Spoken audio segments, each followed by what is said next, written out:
Hello everyone, BA back. Sorry, it's been quite a while since I've posted a video. Been a little busy with a lot of other projects that had to pull me away from working on this bike. As you see, I got the fork in. Actually used the star nut. I don't use those the compression nuts that they send with the frame. Those are always too hard to get tight. So I use a star nut. Luckily this fork already had a star nut in it, but putting star nuts in a fork is not that hard, and it's nice because then you can really cinch it down and keep everything tight. So we got that done. You know, the frame has guides for internal, and I'm doing everything internal. Here's some for the, I think this is for the front derailleur, and then the other one's for there's one for the back. Now this other opening here, it's kind of hard to see. It did not have a guide, and this is where the hydraulic brakes are going in. Right now I have a piece of wire going through there. Because it is a bear of a job trying to get the brakes.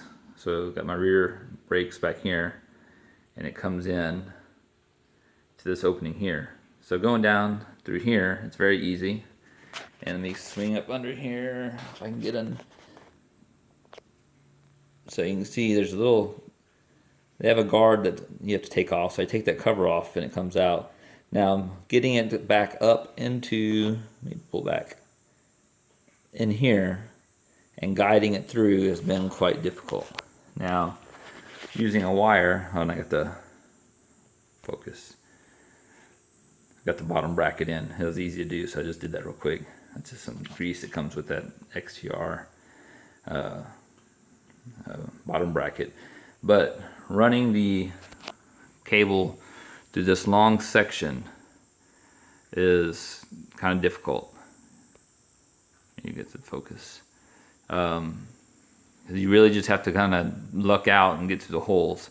Using a piece of wire is a lot easier. I know like Park Tools makes a special little guide tool that has a magnet on the end that you use magnets on the outside to kind of guide it to the hole. It only took me like 5 minutes with a piece of wire to get that wire from the top and to get it to come down here on the bottom. So once I have that, I think what I'm going to try is just use some Gorilla Tape and tape a long piece of it to keep it nice and thin and kind of push and pull. I'll be pushing the brake cable up and pulling on the wire on the top here to guide it through. Yeah, I did separate the cable from the handle, from the lever, so that I can guide it through. Then I'll put it back together and bleed the brakes later. So we'll see how that goes. Let me pause this and see if I can get this knocked out in 5 minutes.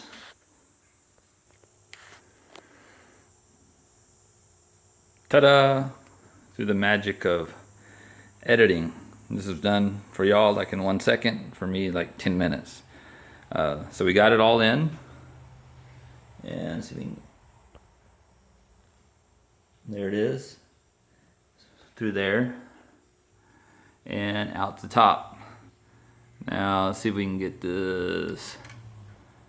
So I ended up doing, I had a piece of wire, let me stabilize my hand, and I put that wire about an inch into the hydraulic line. I'm going to cut that off, so I don't want to, I was worried about damaging the inside, but I'll just cut that off. Then I took two long pieces of black, I didn't have Gorilla Tape, I can't find it, thanks to the kids, but I took those and just kind of ran them lengthwise, and it made it narrow enough that I could get it up to the top.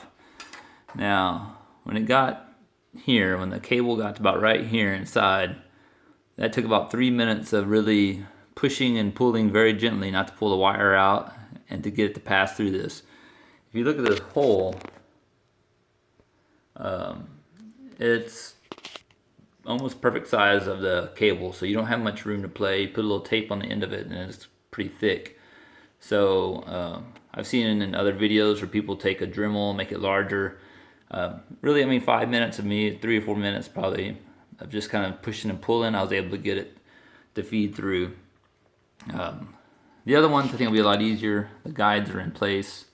This is going to be a 1x11, so I'm not going to use this front one for the, oh, you know what, that is for the derailleur. So I will be using that one.